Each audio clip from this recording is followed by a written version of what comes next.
What's up, everybody? My mic is on. Thank you to my far right Latina girlfriend for the reminder for those who bore with us last week while I was moving my lips but not talking. We appreciate you. Now we'll flip the camera over and hand it to her. There we go. All right. So today on the menu, we have bacon, garlic for me, not for my girlfriend because she's allergic, rice, egg, scallops for me, chicken for her. I'll show you the fancy pants way we cook a lot of our meals because I want to eat the good stuff, but I don't want to get her sick. For the first probably 9 months that we dated, we did not realize that she was allergic to a lot of the food that I was cooking. So now that we've realized that, it was very good. But those times are over. You know, all the sweet potato fries and scallops that she wishes she could still eat. And I guess she can if she's willing to deal with the fatigue and inflammation that comes from eating food that we're allergic to. Would not recommend that on a regular basis. Why? Flip it around. Oh, really? Is it back on me? Okay. Well, say hi if it goes back to you. We're not doxing you because you're public now as of a couple months ago, so people know what you look like. I guess if it keeps messing up, we can just restart it. But for now, we're going to keep going. Okay. So topic for today. Well, let me just talk you through why we're doing what we're doing first. We're going to cook bacon. Because bacon tastes delicious and it is going to lubricate the pan. So we're going to put about that much bacon on my pan and that much bacon on her pan. This is about proportional to body weight. I probably eat about 150% more than she eats, to be fair. But, you know, got a hungry growing boy, gonna eat.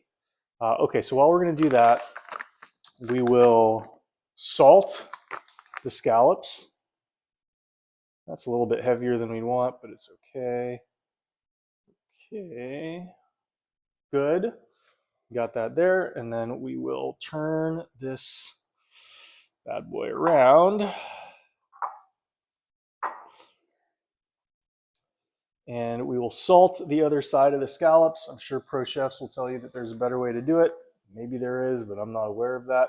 That's probably more salt than we want, but again, it's okay because I have been mildly sick the last 48 hours, and so I really do like to salt the shit out of my food, so I'm not going to care that it's a little bit saltier than what most people want because I'm eating it and you're not. Okay, so we're going to want to spread out these bacon bits so that they don't clump up the way they are right now. I guess I can use the same spatula for now because we're not cooking any forbidden foods. This is going to take longer to cook on the cast iron because it's a thicker pan and it's also a lighter flame. But no big deal because a lot of the food that we're putting on there is already prepped. So this actually won't take too long. The longest portion of this will be actually getting the bacon cooked. But by the time we cook the scallops on here, the bacon on there should actually be prepped. And if it's not, that's okay because I'll show you how good my food tastes. And if my girlfriend has to wait a few more minutes, she can do that too. So before we do anything with that bacon, we're going to turn the fan on. We're going to start chopping up some garlic and move on to the topic of the day, which is, I don't know where that went. Hiding garlic somewhere. Topic for today is haters. If you are aspiring to be an influencer of any kind or aspiring to have some sort of a public image, there's always going to be haters. There's always going to be people who don't like you. And a lot of times sensitive people think that it's their fault. They think that the reason why people are yelling at them might have to do with them. But if you actually just pay attention to how people work, how liberals work, how protesters work, some people are just mad all the time. right? Some people are just wired to be malcontents, and they're going to find something wrong with even a system or a person who's close to perfect. Because nobody's actually perfect. There are actually reasons to legitimately complain about any person or any institution. And a certain percentage of the population will always latch on to some of these reasons, whether real or imagined. And so you have to ask yourself, when you're on the receiving end of complaints, you have to ask yourself, are these complaints constructive? Generally speaking, if you are hearing complaints from a loud crowd, these complaints are not being made with any desire to make your life easier. Nobody cares. They're just made to make the complainers' life easier, or to give the complainers some degree of dopamine. They feel good when they complain. It's cathartic. They feel like they're a part of something, sort of like the BLM rioters probably felt like a moral superiority when they were rioting. And so what a lot of people don't realize until they're doing something publicly is a certain percentage of people are just going to be mad no matter what. And there's frankly nothing that you should do to appease these people. You even talk about, guys like Jordan Peterson or whatever will complain about the trolls on Twitter. So they get to everybody. They get to even psychologists who understand trolling. As an athlete, I think probably athletes are probably better positioned to instruct others for how to deal with this type of hater than anybody else, because if you play in a chaotic sports environment, you're going to be subject to unfair criticism all the time, whether it's by the press or by fans. And what you have to do, what I did as an athlete, is I put myself in a position to imagine all of these haters as dead. How would life be different if they were not alive? And basically convince myself that their opinions were so worthless that they were to be laughed at. And that might seem cruel. I've actually had, feedback from people on LinkedIn for these posts saying, well, you can't really ignore everybody. If you ignore criticism, then how are you going to grow? And I think the reality is, if you guys haven't seen the piece I had about David Goggins and the replication ratio, you have to realize that as a coach, if I say something, I know that you're not going to do 100% of what I say. I know that if I say something, some people might take it very literally, but as far as telling you to ignore critics, nobody can actually ignore all the critics. So at best, you're going to listen to like 75% of what I say and ignore 75% of the critics. And I think if you ignore 75% of the critics, that's actually the right amount of criticism to ignore. A portion's going to get through, and you can decide if you want to act on that criticism or not. Okay, we are almost done cooking this bacon. We're going to dice garlic while this bacon cooks.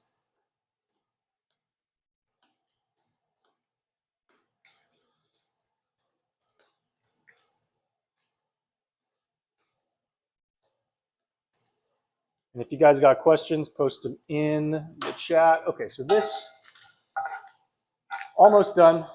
Almost done. Give it a little bit, one more chop right here.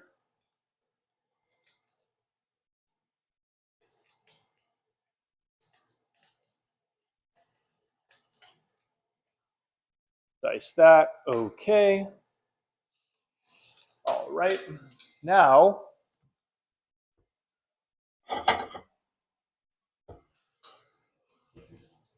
we're going to do a couple things. Number one, we are going to, that's hot.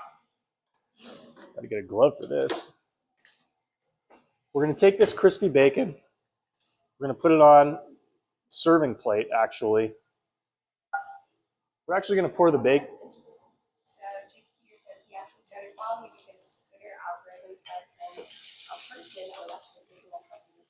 A person that was what?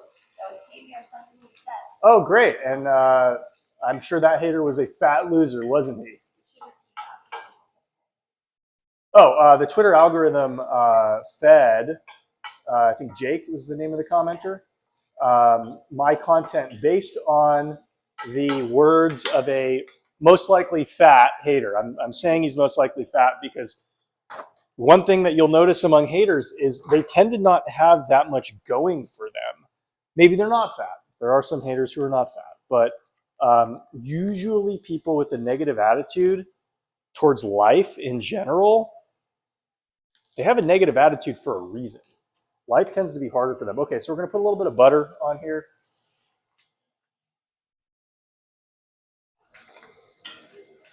While we let this other bacon continue to cook. So as this butter gets hot, this is going to be great because we got to get it hot for them scallops. All right, these are going to be nice and buttery scallops. Delicious. Yeah, I mean it's statistically accurate. I guess it's not saying much, but yeah, you know, most people are fat, but I don't know, are most people unhappy? Maybe not. Maybe are they? Is that what studies say? I'm not sure if that's actually true. Like a lot of people are delusional, and that could be another topic of discussion. Like people need to be delusional to get through their days because their lives are objectively terrible. That's something that I've definitely observed. But yeah, so majority of people are unhappy. Well, that's something that if you guys saw my AI post from a couple days ago, this is going to get worse over time because if you think about good advertising, good copywriting makes you feel incomplete without a product that they're trying to sell you. And AI is just going to get much better at convincing you that you're incomplete without a product of question. And so, as much as you may feel incomplete without that Ferrari right now, you're probably going to feel even more incomplete without that Ferrari 5 years from now. And it might not just be the Ferrari. It could literally be any consumer object, service, status symbol that you're exposed to. Good AI will be able to generate a lot of anxiety in the recipients of any advertising message. Okay, so we got a number of things going on right now. We're going to bust out the tongs. We got the bacon that's cooking at a faster rate over here, which is great. So what we're going to do now is chop up some chicken, as Dave Chappelle said, and killing them softly. So we're going to get this chicken, and we're going to cube it up.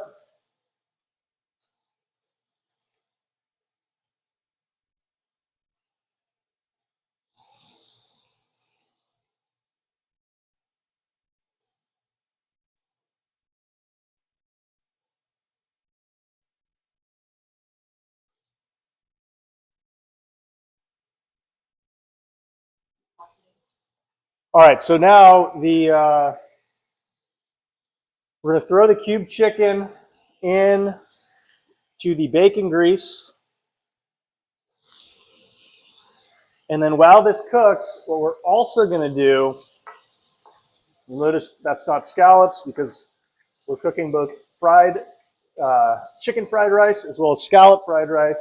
How's that? That's not too hot. Okay, so here's what we're going to do. We're going to take some rice. This rice was cooked in bone broth last night. This is okay. This is, that's the rice. Okay, now we're going to look at these scallops. Look for when the liquid has come to the top. That's when you flip them. So flip, flip, flip, flip, flip. What awesome, what awesome searing we have.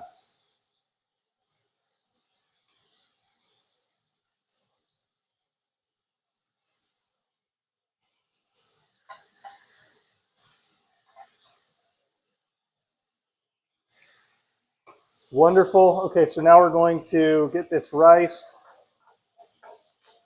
nice.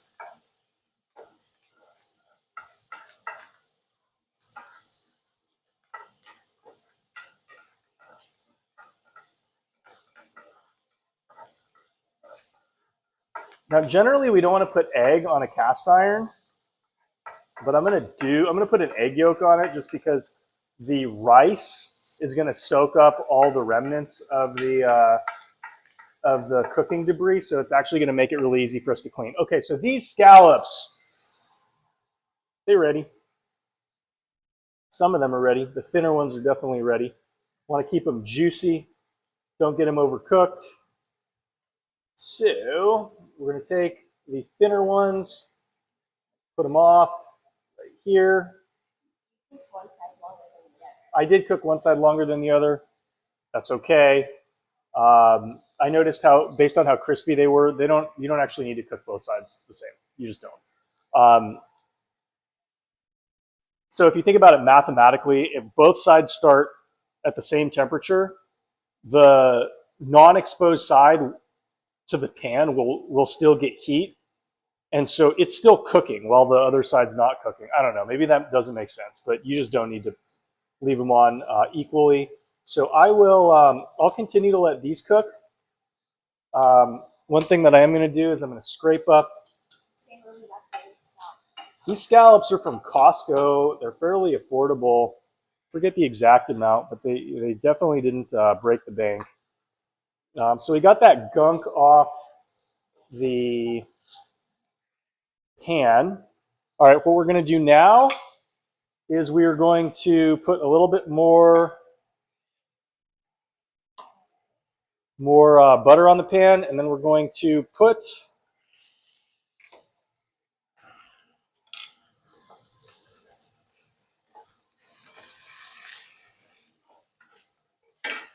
take these scallops, take them off. Well, we can leave these on. Leave them on for now. Okay, so the butter, Why do you like scallops? because they're delicious. Why do I like scallops? Scallops are delicious. If you've never had, actually, one of my old roommate, Mr. Mike Medici, if you follow him on Twitter, I don't think he'd ever had scallops his first 28 years of life. It's really surprising me, but it was true. Oh, really? I don't know. Scallops are really. I did not know scallops are such an exotic item for so many people. They're look at how juicy they are. I don't know.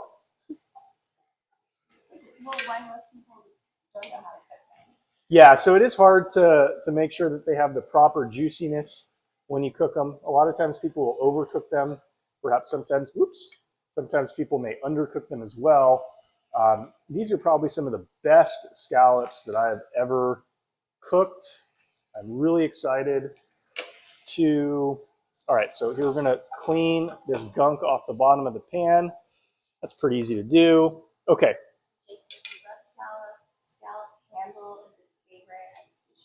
Yep, that's true. Scallop hand rolls are great. Okay, so we're gonna throw some rice in here, larger portion, with my girlfriend.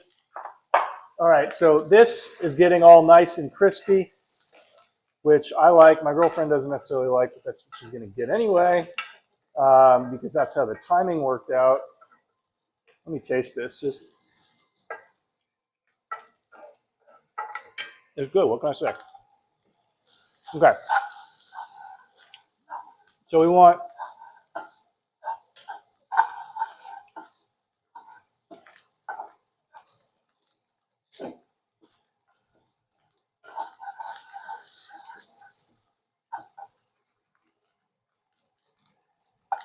yep.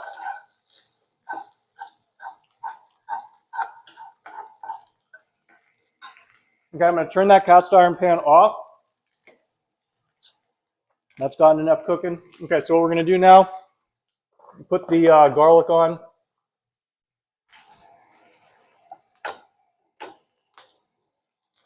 We're going to crack an egg. Let that egg cook separately from the rice. We don't want to mix the two because we want the rice to stay a little bit crispy. My girlfriend, who's allergic to egg whites but not egg yolks, is going to get an egg yolk. I'll eat 2 egg whites and 1 egg yolk, even though I'm supposedly allergic to egg yolks too. You saw from my posts earlier today, I don't necessarily believe that. Or maybe I believe I beat it. I don't know. I was on antibiotics right before I took that test, so I think it flagged some things that I may not actually be fully allergic to. Okay, so we're going to put that egg yolk there. We're going to turn the heat off because eggs should not be cooked with the heat of the pan on.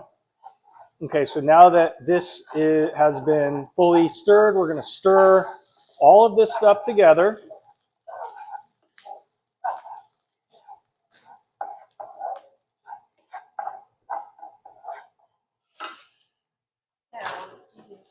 It's interesting what one egg causes allergy. Yeah, I didn't really know that was a thing either. Okay, so now, let's taste it. Nope, Chef Alex did amazing. Obviously. Okay.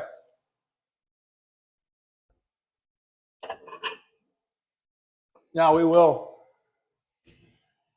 scoop some of this up, intermix the bacon.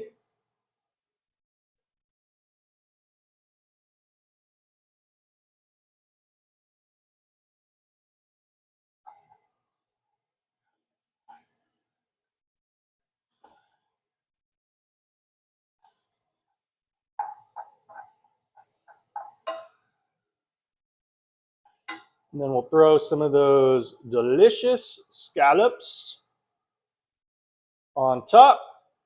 It says the Food Network in the early 2000s needed Chef Alex. Probably. Look at your website. Oh, okay. Jake said the Food Network of the early 2000s needed Chef Alex. I think so. Probably true. Probably true. Okay, so this is going to be incredibly rich. If I were not cooking 2 dishes at once, we probably could have made this egg yolk integrate a little bit better, but c'est la vie. Okay, so as you can see, none of the egg yolk stuck to the pan. We are going to test this stuff out. Okay, so let me eat with my fingers. See how Chef Alex did with the scallop. I'll show you. Fabulously juicy. Unbelievable right there.